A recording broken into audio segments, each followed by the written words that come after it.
Kali ini saya akan menceritakan alur cerita film yang berjudul Rurouni Kenshin Origin, dirilis pada tahun 2012. Film ini menceritakan tentang seorang pembunuh bayaran yang ingin berhenti melakukan pembunuhan karena merasakan penyesalan atas kekejaman di masa lalunya, yang mana ia kemudian menemukan tujuan baru dalam mencari kedamaian dan keadilan, serta ingin mengubah dirinya untuk menjadi pelindung dan mencari penebusan atas dosa-dosanya. Namun, ketika seseorang ingin merubah jalan hidupnya menuju ke arah yang lebih baik, selalu saja ada orang-orang yang sangat merosakkan mencoba untuk menghabisinya. Lantas, apakah pembunuh bayaran tersebut bisa benar-benar bertobat dan tak lagi melakukan pembunuhan kembali? Langsung saja, kita ke alur ceritanya. Film diawali dengan sebuah peperangan yang terjadi di Jepang pada era Bakumatsu. Perang itu disebut Perang Bunshin, konflik antara kekaisaran dan kesogunan, di mana pada akhirnya mereka saling membantai satu sama lain. Pada situasi tersebut, seseorang yang terampil dalam menggunakan pedang dengan tanpa ampun menghabisi orang-orang dari kelompok Shogun. Dia bernama Himura Kenshin. Dengan keterampilannya dalam menggunakan pedang kadang membuat lawan-lawannya tak berkutik, bahkan ia telah menghabisi ratusan nyawa hingga ia pun dijuluki sebagai Batosai, sang pembantai legendaris dan merupakan sosok yang paling ditakuti. Di sisi lain, seseorang yang juga terampil dalam menggunakan pedang, berkarisma dan mampu mengontrol situasi apapun, bahkan saking tenangnya, ia masih sempat-sempatnya sebat di tengah-tengah peperangan yang berlangsung. Orang ini bernama Saito Hajime. Setelah perang benar-benar berakhir dan kekuasaan Shogun tumbang, Saito Hajime yang setia mendukung kesogunan sekaligus juga seseorang pembunuh bayaran mencoba untuk menantang Kenshin. Dikarenakan ia memiliki motivasi yang besar untuk menunjukkan dan membuktikan dirinya di hadapan Batosai, sang pembantai.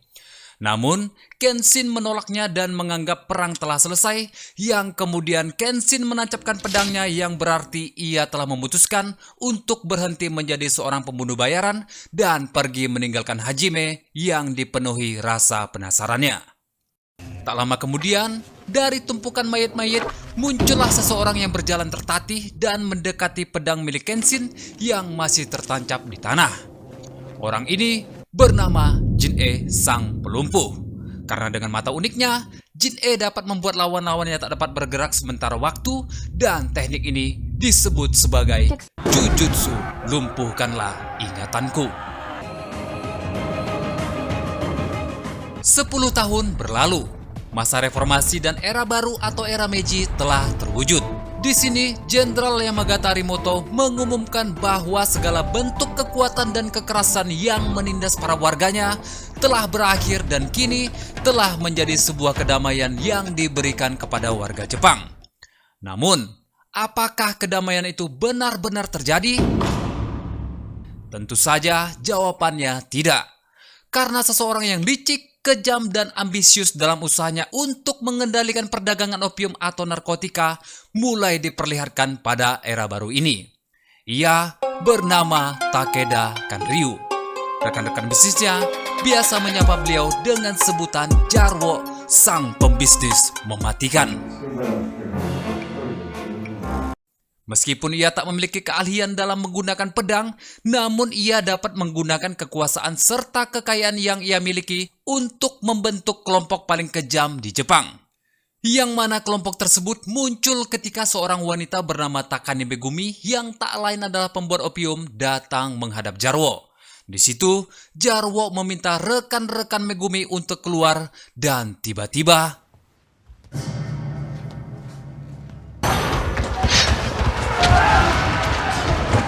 Megumi dan salah satu rekan yang berada di dalam pun dibuat terkejut sekaligus ketakutan. Namun Jarwo mengatakan bahwa ia hanya membutuhkan satu orang saja untuk membuat opium yang diinginkannya. Di sini, Jarwo memilih Megumi, sementara rekan Megumi yang satunya dengan segera kabur menerobos jendela. Melihat rekan Megumi yang kabur, Jarwo dengan tenang akan meminta seseorang yang ia sebut Batosai untuk menghabisi rekan Megumi yang kabur tersebut. Dan keesokan harinya, benar saja, rekan Megumi telah ditemukan menjadi mayat dan ditemukan selembar kertas bertuliskan Batosai. Yang mana kemudian mayat tersebut ditemukan oleh seorang mantan pembunuh bayaran yang sebatnya tak pernah ketinggalan, yaitu Hajime. Yang mana kini Hajime mengabdikan dirinya sebagai agen khusus untuk keamanan dan ketertiban di era Meiji. Hajime yang melihat selembaran kertas tersebut beranggapan bahwa orang yang mengaku sebagai Batosai itu adalah Batosai palsu atau Batosai KW. Karena yang ia ketahui bahwa Batosai yang asli tidak lagi melakukan pembunuhan seperti ini. Cerita kemudian beralih dengan kemunculan Batosai yang asli, yakni Himura Kenshin. Yang mana selama 10 tahun belakangan ini, ia telah menjadi seorang pengembara tanpa tujuan. Suatu ketika Kenshin tanpa sengaja melihat poster buronan bertuliskan Batosai. Dan ketika rasa penasaran mulai timbul, ia kemudian dikejutkan dengan serangan yang dilancarkan oleh mantan saya bernama Kaoru Kamiya. Alasan Kaoru menyerang Kenshin dikarenakan kesalahpahaman dan kebingungan tentang identitas Kenshin. Di mana Kaoru yang melihat Kenshin membawa sebuah pedang langsung berasumsi bahwa Kenshin adalah Batosai yang dimaksud dalam poster buronan.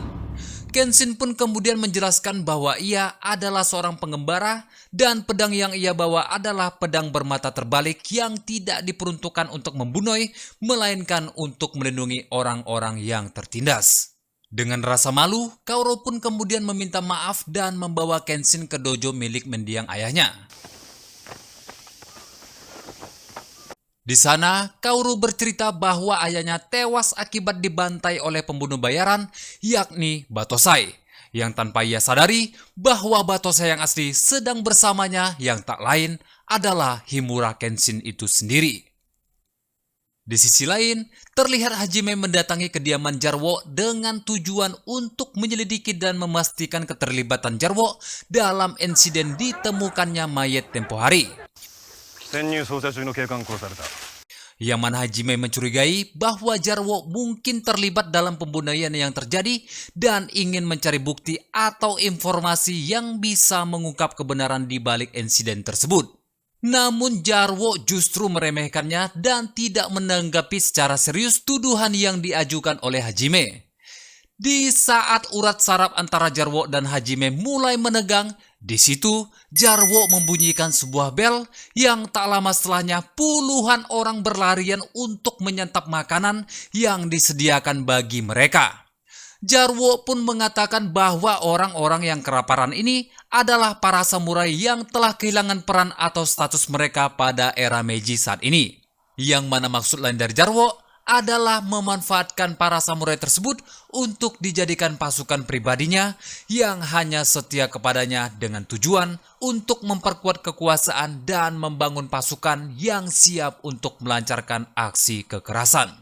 Hajime yang melihat hal tersebut memperingatkan Jarwo untuk jangan pernah main-main dengannya, yang kemudian ia pun pergi meninggalkan kediaman Jarwo. Tak lama setelah itu, salah satu bawahan Jarwo melaporkan tentang Megumi yang kabur entah kemana. Di sini, Jarwo pun merasa geram dan meminta bawahannya untuk segera mencari Megumi. Yang mana kemudian diperlihatkan sosok sang pelumpuh yakni Jin-e, di mana ternyata dia mengabdikan dirinya kepada Jarwo. Jin-e pun lantas mengajukan diri untuk mencari Megumi.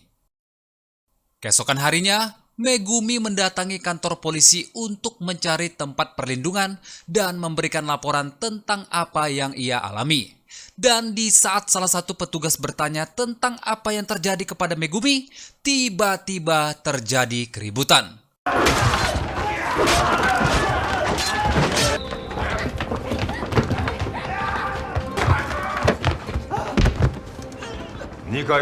Saat di tengah keributan tersebut, Megumi melihat Jin-e yang sedang menghabisi para polisi, lalu kemudian Megumi pun dengan segera kabur dari sana. Jin-e yang tak mendapati keberadaan Megumi di sana kemudian pergi meninggalkan kantor polisi tersebut. Namun, tanpa disengaja saat Jin-e tengah dalam perjalanan kembali, ia malah bertemu dengan Kaoru, yang mana di sini Kaoru sudah bisa menebak bahwa Jin-e adalah Batosai yang dimaksud dalam poster buronan. Kaoru pun mencoba menghentikannya, namun justru Kaoru lah yang akan dieksekusi oleh Jin-e. Dan di saat Kaoru tengah terdesak, tiba-tiba Kenshin datang dan segera menyelamatkan Kaoru.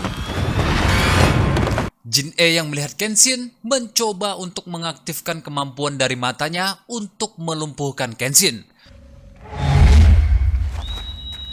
Namun hal itu sia-sia karena Kenshin memiliki energi Chi yang besar sehingga kemampuan mata Jin-e tak berpengaruh terhadap Kenshin.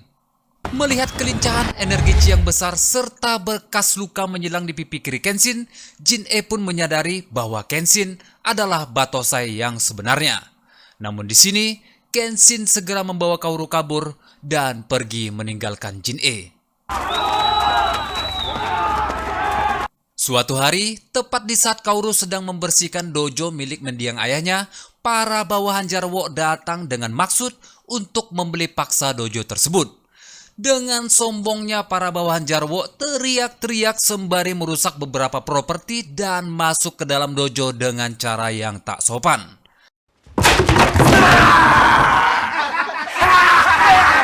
Akan tetapi, kesenangan para bawahan Jarwo berakhir ketika mereka melihat kedatangan Kenshin yang mana awalnya mereka menganggap remeh Kenshin, hingga kemudian inilah yang akan terjadi selanjutnya.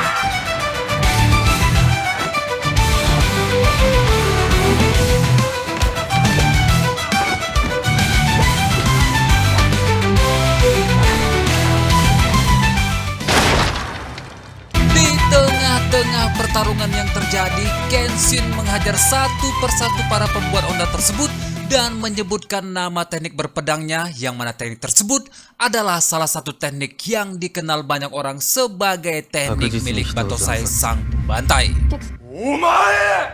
Alhasil, para bawahan Jarwo yang mendengar itu dibuat ketakutan ketika mengetahui siapa yang mereka hadapi saat ini. Dan Kaoru yang melihatnya pun terkejut bahwa orang yang ia kenal baru-baru ini adalah Batosai yang sebenar-benarnya. Setelah Kenshin menghajar para bawahan Jarwo, tampak di antara mereka tak ada satupun yang meninggoy. Hal itu dilakukan Kenshin untuk menunjukkan bahwa selama ini membunuh bukanlah satu-satunya cara untuk menyelesaikan masalah. Dan tak lama kemudian, barulah para polisi berdatangan untuk mengamankan para pembuat onar serta menahan Kenshin di dalam penjara. Di penjara tersebut, Hajime segera menemuinya sembari mengatakan lama tak berjumpa Batosai sang pembantai.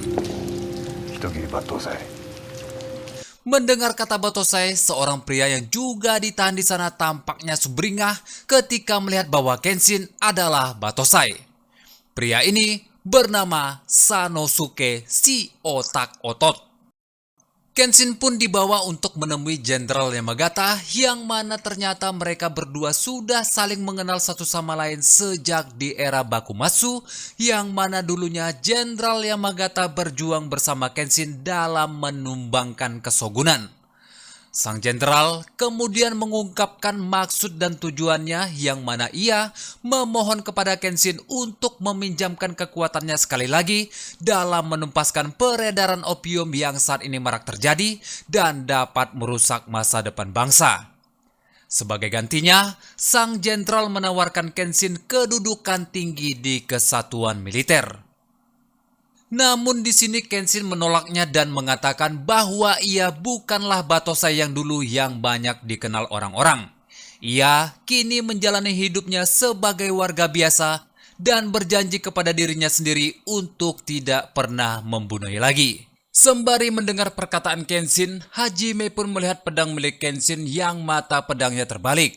Lantas, Hajime pun berkata bagaimana mungkin Kenshin dapat melindungi dirinya dengan pedang tersebut.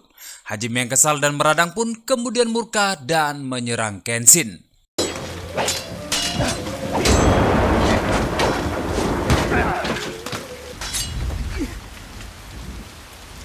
Dari pertarungan tersebut, yang mana Kenshin tidak terlalu serius bertarung melawan Hajime, hingga akhirnya sang jenderal sendirilah yang kemudian meminta maaf serta memaklumi keputusan Kenshin dan bersedia melepaskannya. Di bawah guyuran hujan, tepat di depan pintu kantor polisi, tampak Kaoru sedang menunggu Kenshin. Meski Kaoru sangat membenci orang dengan julukan Batosai, namun pada akhirnya Kaoru memaafkan Kenshin karena ia melihat kebaikan di dalam diri Kenshin dan percaya bahwa Kenshin mampu berubah menjadi orang yang lebih baik. Kaoru pun mengajak Kenshin untuk tinggal bersama di dojo saat ia tahu bahwa Kenshin tak memiliki tujuan kemanapun. Setibanya di dojo, Kaoru terkejut ketika melihat seorang wanita yang tak lain adalah Megumi. Lantas, adik angkat Kaoru yang bernama Yahiko kemudian menceritakan bahwa ia tidak sengaja bertemu dengan Megumi yang pada saat itu sedang dikejar oleh seseorang. Hingga akhirnya, Yahiko membawanya ke dojo. Singkat cerita, ketika malam tiba, mereka berempat memutuskan untuk makan di sebuah kedai. Yang ketika mereka sedang asik ketawa ketiwi, muncullah Jarwo yang datang ke kedai tersebut. Sementara itu, Megumi yang melihat Jarwo langsung pergi untuk bersembunyi. Jarwo pun kemudian menghampiri Kenshin setelah bawahannya mengatakan bahwa Kenshin adalah orang yang telah menghajar para algojonya di dojo milik Kaoru. Mengetahui potensi besar yang dimiliki Kenshin, Jarwo pun tertarik dan langsung menyodorkan sejumlah uang agar Kenshin mau menjadi pengikut setianya. Akan tetapi, Kenshin bukanlah lontai yang bisa dibeli dengan uang, yang mana Kenshin jelas menolak tawaran dari Jarwo. Karena rasa kesalnya telah ditolak oleh Kenshin, Jarwo pun menginjak-injak makanan Kenshin. Hingga ketika situasi semakin memanas, muncullah Sanosuke yang baru saja bebas dari penjara dan mengatakan ingin menantang Kenshin si Batosai sang pembantai. Lagi-lagi, orang-orang di sana pun dibuat terkejut ketika mendengar kata Batosai. Tujuan Sanosuke menantang Kenshin di sini adalah dengan harapan Jarwo dapat memberikannya imbalan serta mau merekrutnya sebagai pengikut setia Jarwo. Yang mana hasil dari duel tersebut adalah seperti ini.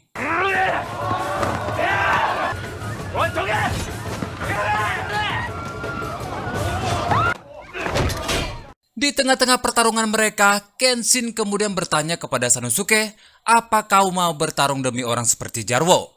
Sanosuke lantas melihat ke arah Jarwo yang saat itu sedang teriak-teriak tidak jelas, yang setelah dipikir-pikir Sanosuke lebih memilih berada di penjara daripada mengikuti Jarwo yang congornya seperti bebek. Hingga akhirnya Sanosuke yang kelelahan berhenti menyerang Kenshin dan menyuruh orang-orang untuk segera bubar. Keesokan harinya, para warga dikagetkan dengan orang-orang yang tiba-tiba jatuh sakit, yang mana kemudian mereka berbondong-bondong menuju ke dojo Kaoru untuk meminta pertolongan. Di sana juga terlihat Sanosuke sedang membawa seseorang untuk segera diberikan pertolongan. Situasi pun semakin buruk ketika para warga yang berdatangan semakin banyak sehingga Megumi yang sedang berada di dojo tersebut dengan segera mengambil tindakan yang mana ia menyadari bahwa para warga sedang keracunan dan ia yakin bahwa semua ini adalah ulah dari Jarwo. Megumi lantas meminta Kenshin dan Kaoru untuk mencari bahan-bahan yang diperlukan hingga tak lama kemudian situasi pun mulai mereda. Kenshin pun kemudian menghampiri Megumi di tepi sungai dan bertanya tentang latar belakang Megumi. Yang ternyata Megumi adalah seorang ahli kimia dan ia bekerja dengan Jarwo sebagai pembuat opium. Hal itu dilakukan Megumi semata-mata untuk bertahan hidup. Namun, seiring berjalannya waktu, Megumi mulai menyadari dampak negatif dari opium yang ia buat. Yang mana pekerjaannya sebagai ahli kimia dalam memproduksi opium telah menyebabkan banyak orang menderita. Hingga akhirnya, Megumi memilih untuk meninggalkan Jarwo dan berusaha untuk memulai kehidupan baru yang lebih baik. Dan ketika malam tiba, untuk menembus semua kesalahan yang Megumi lakukan, ia memutuskan untuk mendatangi kediaman Jarwo. Di sana, tampak Jarwo tersenyum manis. Namun, kedatangan Megumi ke sana hanya untuk menghabisi Jarwo seorang. Meski pada akhirnya, Megumi gagal untuk menghabisi Jarwo. Tak lama kemudian terdengar keributan yang sedang terjadi di luar kediaman Jarwo, yang mana ternyata semua adalah ulah dari seorang Batosai dan Sanosuke sang otak-otot, di mana mereka berdua datang untuk menyelamatkan Megumi setelah tahu bahwa Megumi tidak ada di dojo.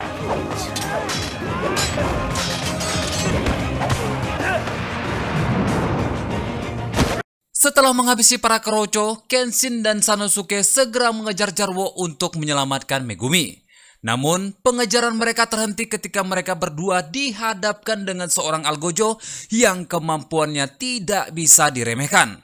Di sini Sanosuke menawarkan diri untuk menghadapi Algojo tersebut dan meminta Kenshin untuk mengejar Jarwo terlebih dahulu. Hingga akhirnya, adu jotos antara Sanosuke dan salah satu Algojo pun terjadi.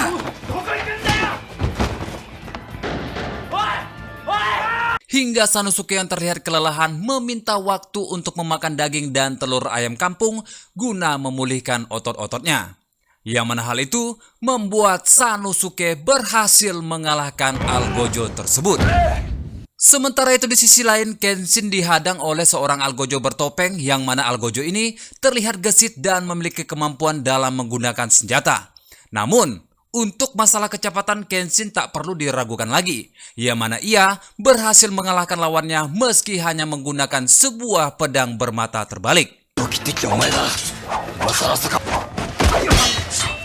Singkat cerita, ketika mereka berdua berhasil mengalahkan para Algojo Jarwo, tiba saatnya mereka berhadapan dengan Jarwo yang saat ini telah bersiap menunggu kedatangan mereka. Dengan sebuah senjata berupa Gatlingan, Jarwo pun melesatkan tembakannya ke arah Kenshin dan Sanosuke hingga membuat mereka berdua terdesak. Dan di saat itulah kemudian Hajime datang untuk membantu Kenshin dan Sanosuke. Di mana berkat strategi yang disampaikan oleh Hajime, mereka pun berhasil mengalahkan Jarwo sekaligus mendapatkan Megumi. Namun, semua itu belumlah selesai. Yang mana Megumi kemudian meminta Kenshin untuk secepatnya pergi ke kuil di tengah hutan, yang mana di sana seseorang sedang menyandera Kaoru. Dan benar saja, setibanya Kenshin di kuil tengah hutan, ia melihat Kaoru sedang disandera dan orang yang menyandera Kaoru tak lain adalah Jin-e, sang pelumpuh.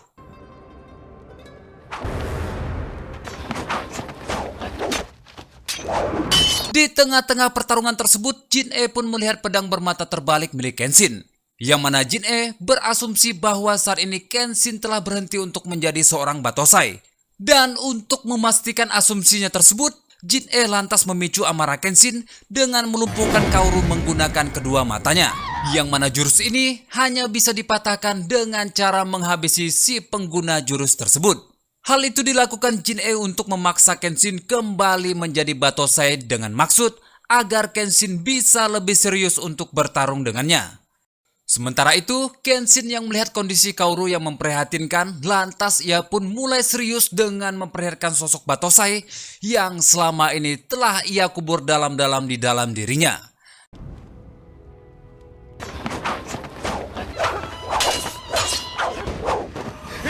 Kenshin pun bermaksud untuk menghabisi Jin-e dengan membalikkan mata pedangnya dan siap melancarkan satu tebasan kepada Jin-e. Namun Kaoru yang melihat hal itu, ia pun berteriak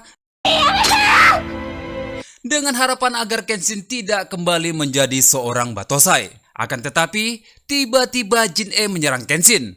Namun sayangnya, serangan tersebut menjadi serangan senjata makan tuan hingga Jin-e pun berakhir di tangannya sendiri. Keesokan harinya, Kaoru yang telah siuman dari pingsannya dengan segera mencari keberadaan Kenshin. Yang ketika Kenshin muncul di hadapannya, Kaoru pun langsung tersenyum diikuti oleh Yahiko dan juga Megumi. Namun, tidak dengan Sanosuke yang saat ini selalu lapar. Tamat ending yang sangat-sangat membatosaikan.